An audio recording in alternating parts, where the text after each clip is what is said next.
పితామహుడు లాంటి మనిషి రామానాయుడు గారు. ప్లస్ ఆయన ఎన్నో సినిమాలు తీశారు. సినిమా ఇండస్ట్రీలో ఎంత సంపాదించినా ఏం చేసినా కూడా మళ్ళీ అదే సినిమా ఇండస్ట్రీలో డిఫరెంట్ ఇండస్ట్రీస్ అంటే సినిమా ఇండస్ట్రీకే లోనే డబ్బులు ఇన్వెస్ట్ చేస్తూ had a lot of passion towards cinema and filmmaking. So whatever he has done, whatever he earned, put back into the film industry. అలాంటి వ్యక్తులు చాలా తక్కువ మంది ఉంటారు. బహుశా నాకు తెలిసి సౌత్ ఇండియన్ ఫిల్మ్ ఇండస్ట్రీలో ఈ might be the only man LV Prasad గారి తర్వాత the only man directly what ever ఎంత డబ్బులు సంపాదించినాడో ఆయన వేరే ఇండస్ట్రీస్ ఏం లేదు. Everything was into film industry.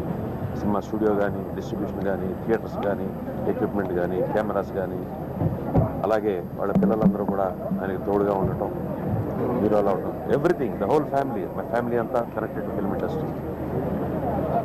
Such a great personality వాటి రోజున మన మధ్యలో లేనందుకు ఐ ఫీల్ వెరీ సాడ్.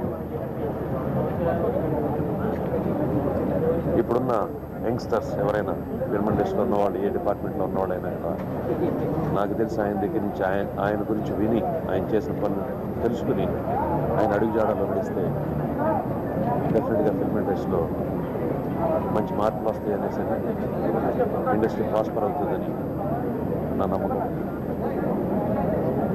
ఆయన చాలా జాలీగా ఉండేవాడు. ఎంత జాలీగా ఉండేవాడు అంటే, నేను అసిస్టెంట్ డైరెక్టర్గా చేశాను. అసిస్టెంట్ డైరెక్టర్ చేసిన తర్వాత ఆర్టిస్ట్ అయ్యాను. తాజ్మహల్ అనే సినిమా మీద ఆగ్రాలో షూటింగ్ చేస్తుంటే ఆగ్రా నుంచి తిరిగి వస్తా ఉన్నాం బస్సులో. శ్రీకాంత్ గారు, కొప్పలనేని శివ డైరెక్టర్, చోటాకై నాయుడు, మేమందరం ఆగ్రా టు ఢిల్లీ వస్తుంటే ఆయన ఫ్లైట్లో వెళ్ళాల్సింది లేదు, నేను మీతో పాటే బస్సులో వస్తాను అనేసి అని మా అందరితో పాటు బస్సులో వస్తూ సరదాగా ఎంజాయ్ చేసి మా అందరితో మిక్స్ అయిపోయాడు.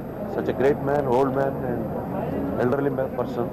మా అందరితో కలిసి సరదాగా జోక్ వేసుకుంటూ నవ్వుకుంటూ మాతో వచ్చాడు. అలాంటి వ్యక్తి రామానాయుడు గారు.